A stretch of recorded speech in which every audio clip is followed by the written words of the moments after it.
Hey guys, my name is That Quiet Kid, and today we are going to do Solar exploiting log4j, which is a recent vulnerability affecting, I guess, 3 billion devices.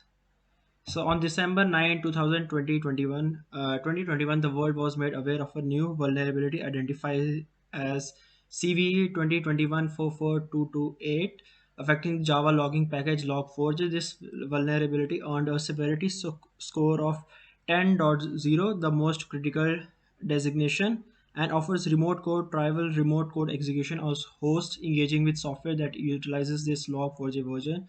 This attack has been dubbed log4j. So let's start this machine and connect to the Tryhackme implement. So let's start a termux section first. Session first. It is a new session and the session name will be Solar. Okay, so let's clear out. Go to my downloads directory and start our VPN. Open VPN and your okay. I guess this. Okay, I mistyped this. I guess. Okay, so let's start another. Okay, so let's move to the session first and cd into our directory, cd into Tryhackme. Okay, so let's start this box, which is made by John Hammond, and let's read the above and deploy the target virtual machine. We have done this. We recommend you use Tryhackme's web-based attack box, but we'll use our Kali machine as usual. So reconnaissance is the task second. So let's move on to him. It is telling us to run an nmap scan. This one is verbose scan, but this nmap scan uh, takes a lot time to complete, so I've already ran it, and let me cat it out and show you what were the nmap result. So when I ran the nmap on this IP, I found three ports, which was 22 SSH port, RPC bind, and an unknown port at 8983. And when I ran the version detection command uh, fl- uh, on this port, I found that it is running. Let me show you. It's nmap version. I use the SV flag on this port and I found that it is running Apache Solar. So let's answer a few questions first. What service is running? It's Apache Solar. Okay, so we have run nmap and let's move on. It is telling us this machine is running Apache Solar 8.11.0, one example of software that is vulnerable to that is known to include this vulnerable log4j package. For the sake of showcasting this vulnerability, the application runs on Java 1.8.0 to 181. So let's explore the web interface by going to this IP.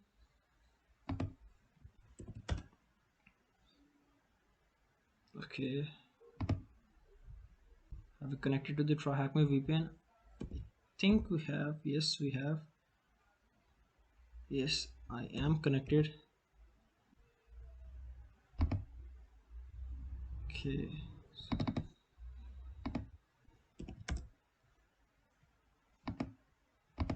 it was port 8983.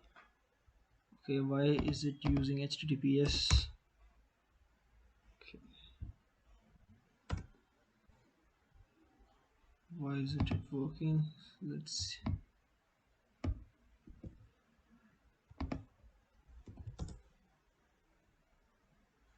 Okay, so until it works, so let's download this task files for this discovery, and it is zip file. So let's move it into our folder. Let's move it is in my downloads folder, and let's move it to what is for Solar to here, and let's clear out the screen.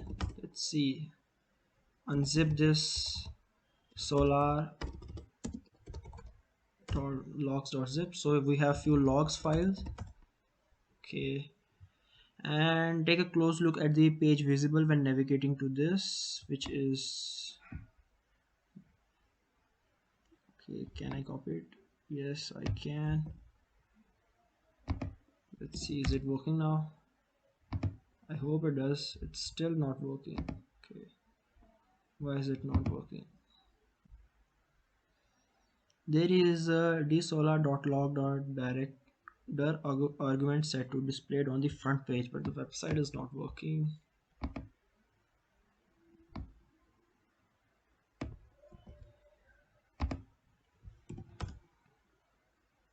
Okay, I guess I will have to restart this machine because for some reason it's not the website is not working. So I guess I will have to restart this machine and pause the video right here, and I will be back when this machine starts.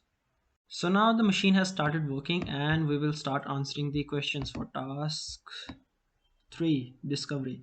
So take a close look at the first page visible when navigating to this port. You should be able to see clear indicators that log4j is in use within the application for logging activities. What is the dsolar.log.dir? So we are looking for dsolar.log.dir, and it is equals to our solar log, which means it is storing the solar logs at this location, which is var.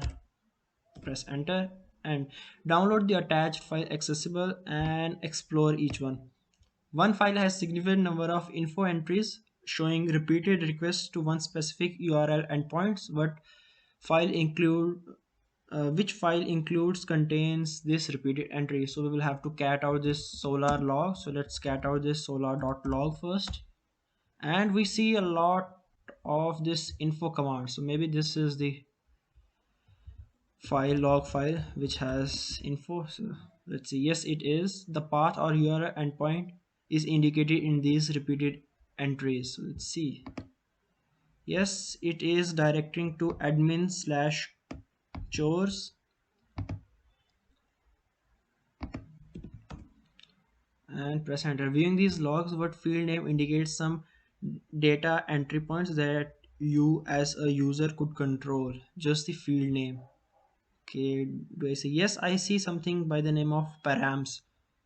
I guess it stands for parameters, maybe. Yes. So let's press enter. So now let's move on to proof of concept.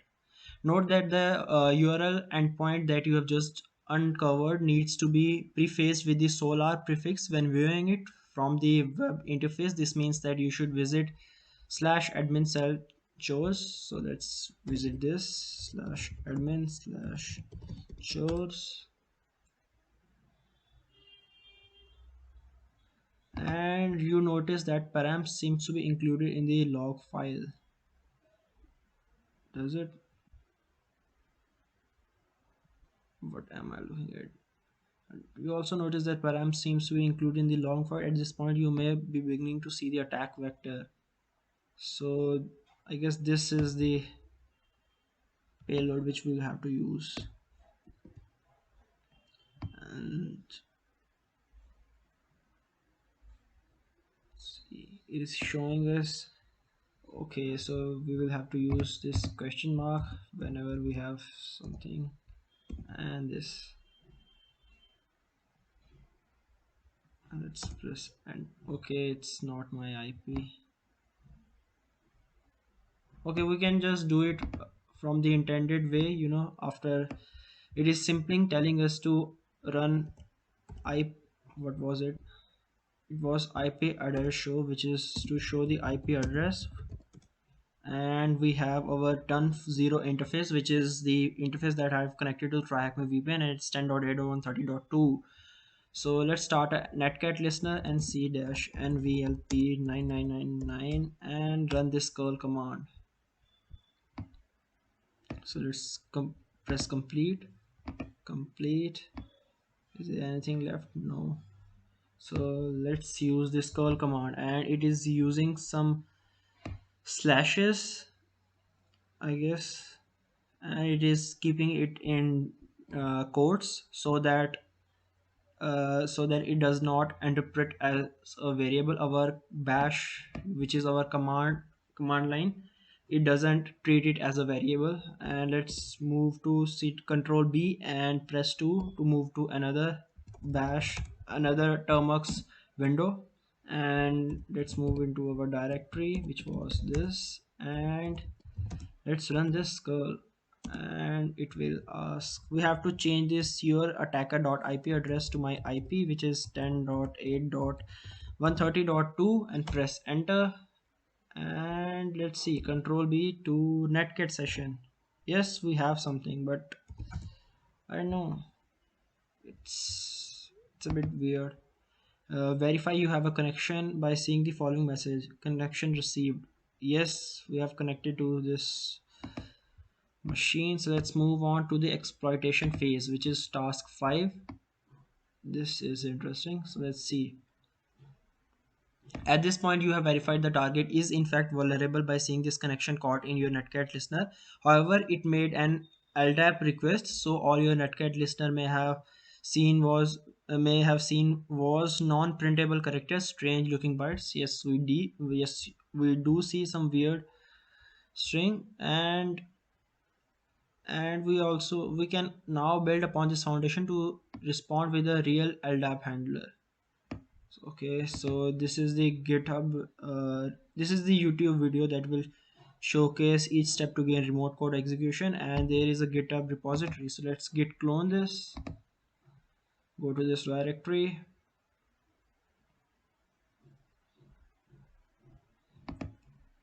Copy the code from here. The command is simple, which is, let's cancel out this, which is git clone. Okay, git clone and this directory, this repository. So let's move on.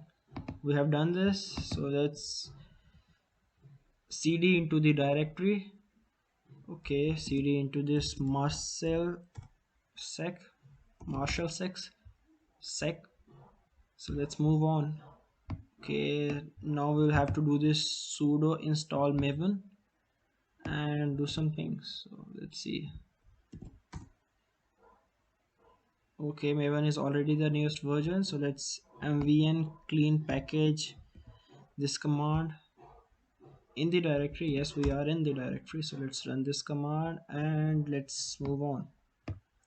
And after that, we will have to, with the marshall sec utility built, we can start an LDAP reference server to direct connections to our secondary HTTP server. So this LDAP server will redirect the connection to our HTTP server, which we will prepare in just a moment. You are more than welcome to dig into the usage parameters and other settings that can be configured with this tool, but for the sake of demonstration, the syntax to start the LDAP server is as follows. So let's start our LDAP server. Okay, it is working still. Let's wait. And after that, what is the output of running this command? Okay, and we have to create this exploit.java file as well and modify your attacker IP and port. Yes, we will do it. And then we have to compile our payload. So let's, okay, it has completed. So let's gedit and make a file by the name exploit.java and paste our payload. So it is actually using netcat and it is telling it to execute bin/bash and a connection to your attacker IP and port. So the IP is 10.8.130.2. Control S to save, and let's compile it. And it is java explore.java this dash source dash target. So okay, but we see a warning as well, so let's ignore it for now and let's move on. Yes, we are seeing this because we are not using a tag box. So let's complete this. Start a Python server, we will. So let's start one, which is python 3-m http.server, which will start a Python server on port 8000. And let's see what we have, and start a netcat listener as well. So let's start a netcat. Let's control B and press 4 to go to the last session, and let's use netcat dot. Let me go to my directory first, which was,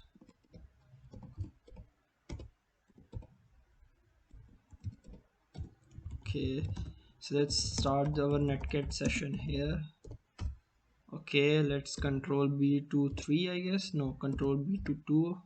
Yes, let's run our payload now, which was No, which was our server, Java server, LDAP server referral, which will forward it to the our next Python server. So we will have to change a few things, which is the IP address, which is okay, which is 10.8.130.2. Press enter. Okay, caused by Java.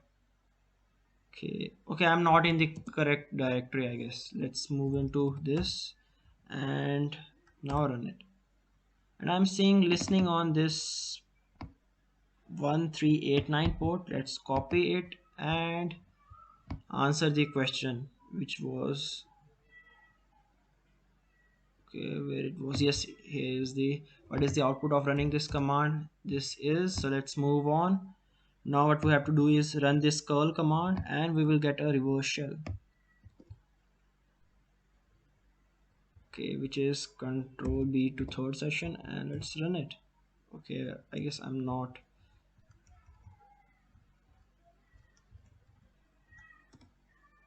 Okay, now let's run it. Okay, is my IP correct? Yes, everything seems correct. Okay, no, this is not. This is the command. Is it correct? Let's see. Control B to 4 netcat session, control B to 3. Okay, control B to second, it's listening. Control B to third.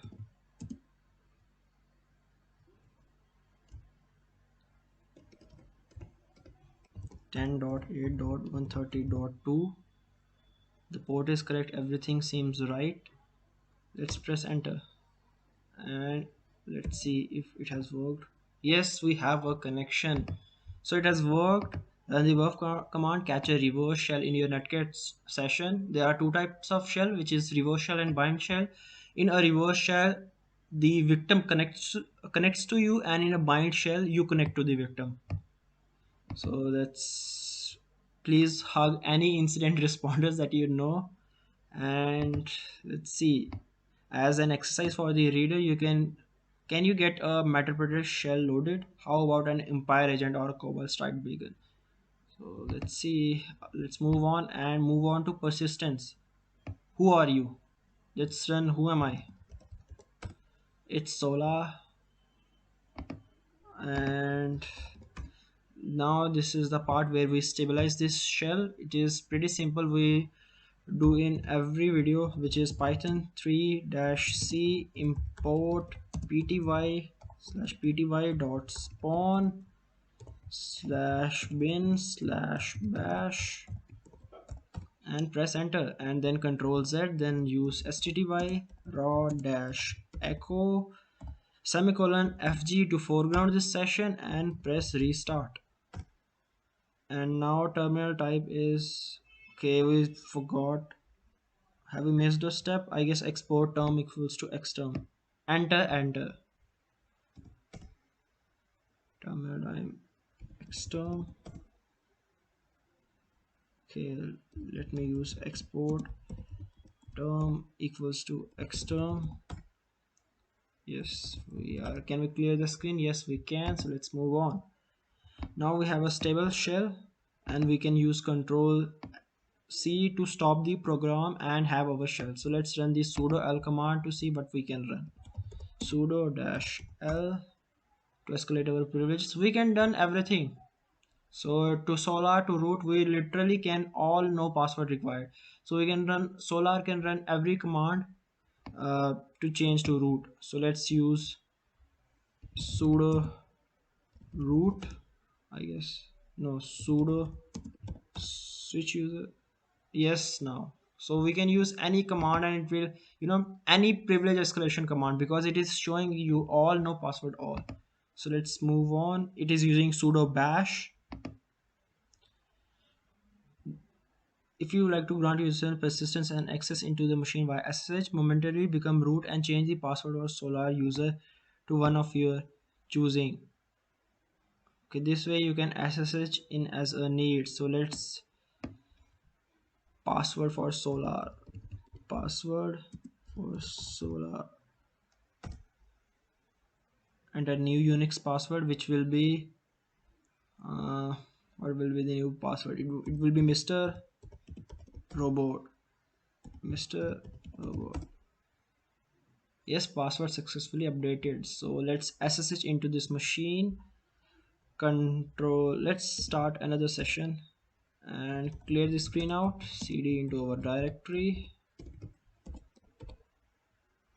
and clear out the screen. Let's SSH solar at the rate 10.10.72.26. Let's see if we can SSH into the machine. Yes, with the password we just set. It was Mr. Robot.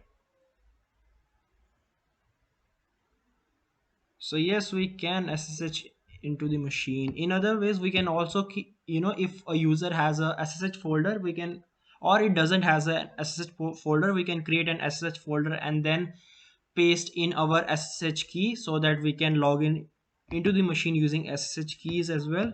So let's move on to the task 7, which is detection.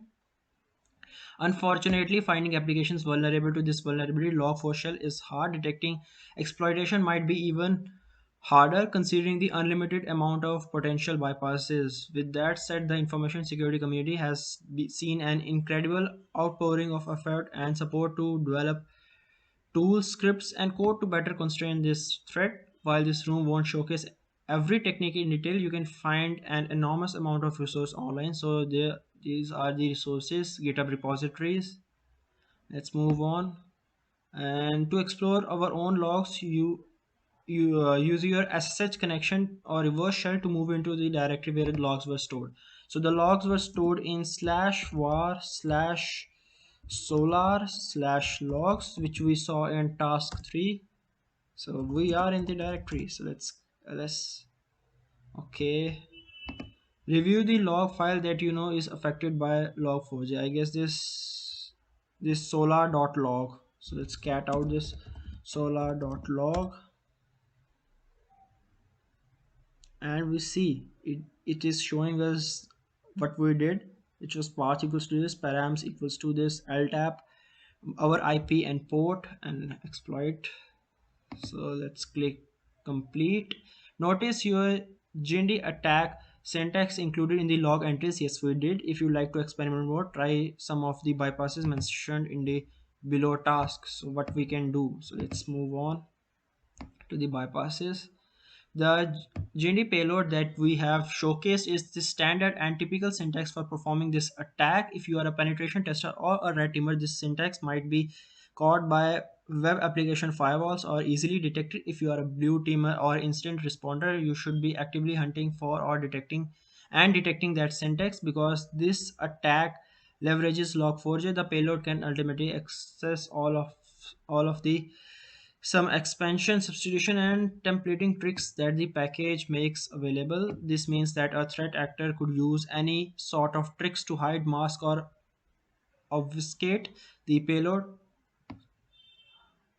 With this in mind, we are honestly an unlimited number of bypasses to stake in this syntax. While we will not be diving into the details in this exercise, you are encouraged to play with them in the environment, read them carefully to understand what tricks are being used to masquerade the original syntax. There are numerous resources online that showcase some examples of these bypasses with the few below. Okay. Note that this RMI, where is this RMI? Here it is, protocol is the last one. This is also another valid technique that can be used with the Marshall utility. Feel free to experiment. And let's move on. Gentle reminder, use this knowledge for good. You know what they say, great power, great responsibility, and all. For other techniques, you are strongly recommended to do your own research. So let's complete. Remind yourself you are a security professional with strong moral compass. So let's move on. Mitigation. So let's locate this. So what we have in this mitigation is to stop. How can we stop this attack? So now that you have acted as the adversary for a little bit, let's take off the hacker hat, and let's mitigate the vulnerability on this vulnerable machine. Review the mitigation techniques suggested on this website. One option is to manually modify this log solar.in.sh. So let's, for mitigation, So where were our shell? This is our SSH shell. So let's paste it here. Let's locate the file where it is. It is in slash etc slash default slash something. Okay, so we have to specify the path for a question. So let's see. Okay, why can't I copy it? Yes, we can copy it. So let's use, what is the full path? This is the full path. So the Apache Solar website security page explains that you can add the specific syntax to the solar.this file, modify this file with the text editor of use file.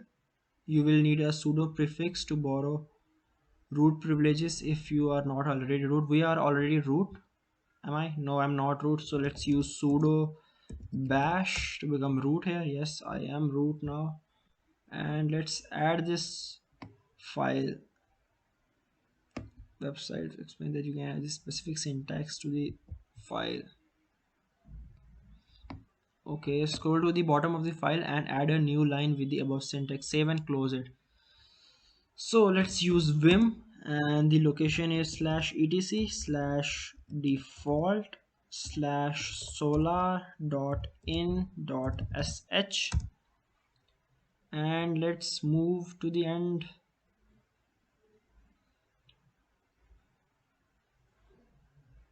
Okay, let's move. We are 70% down. We have to add this line at the end. So insert mode by pressing I and paste it. Have we completed? Now use the escape key to exit out of this insert mode, then use colon W to save and Q to quit and press enter. Yes, we have done this, and close the file. Now that the configuration file has been modified, the server still needs to be restarted for the change to take effect. This process may vary between installation, but for this server you can restart the server with this syntax. So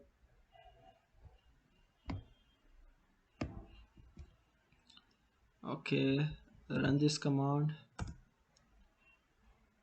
Okay, and it is telling us to run the above command and wait for the Apache Solar service to restart us to successfully restart. So let's move on. To validate that the patch has been taken place, start another netcat listener as you had before and spin up the temporary LDAP referrer server and the HTTP server again in separate terminals.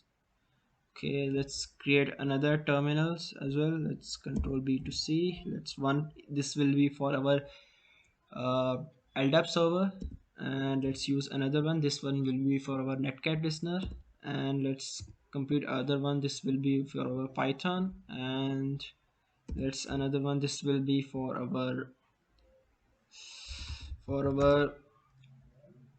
LDAP server. Let's see. Let's control B. Now what we have to do? We have to run this command.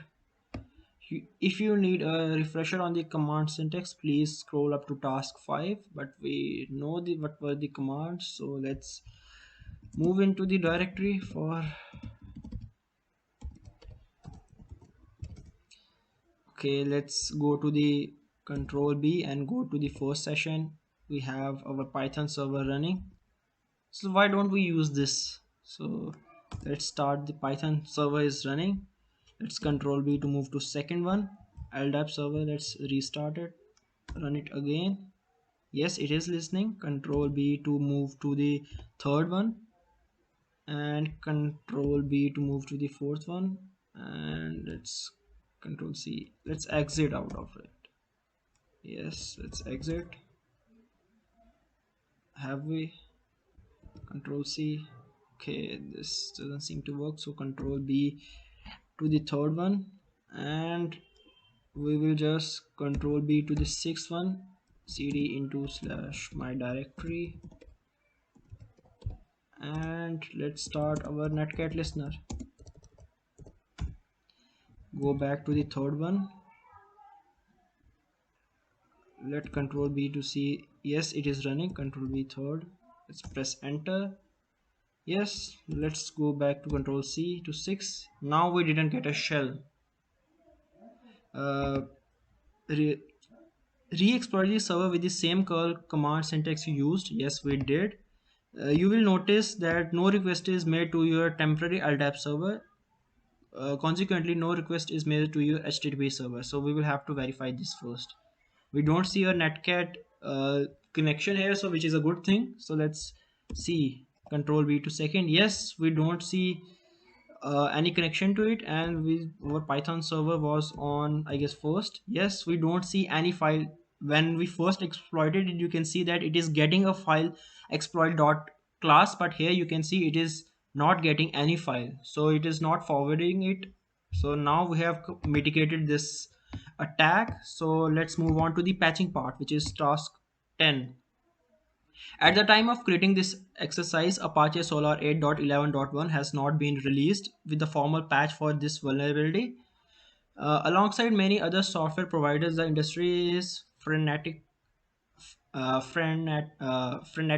scrambling to patch their software and push it downstream to end users as quickly as they can. Please be understanding of this frenzy. There are so many potential places that this log4j vulnerability could be present. You may never see the end of this vulnerability for a long long time. The onus is on you, on me, on each and every one of us to raise awareness of this incident and hold the community accountable for actively responding. When the time comes, roll out the patches that have been made available and continue to hunt for instances of this vulnerability. It takes a village. Where appropriate, please ensure you patch the logging log4j package to version 2.16.a or higher. In version this, JND is fully disabled. Support for message lookups is removed and the new DOS vulnerability is not present. Download this release here. This is the link. If you are responsible for identifying vulnerable service that use log4, there is a list of majority affected products. So let's service products. I understand the implications of this and will patch early, often, and always. So let's go to task 11. Thanks for clicking all the way to the end, and I sincerely hope that you read these parting words. This exercise is brought to you with the wholehearted intent that it improves your awareness, learning, and understanding of this vulnerability for the right reasons. The material presented to you could not have been possible without the incredible contribution from security researchers, incident responders, system administrators, and security practitioners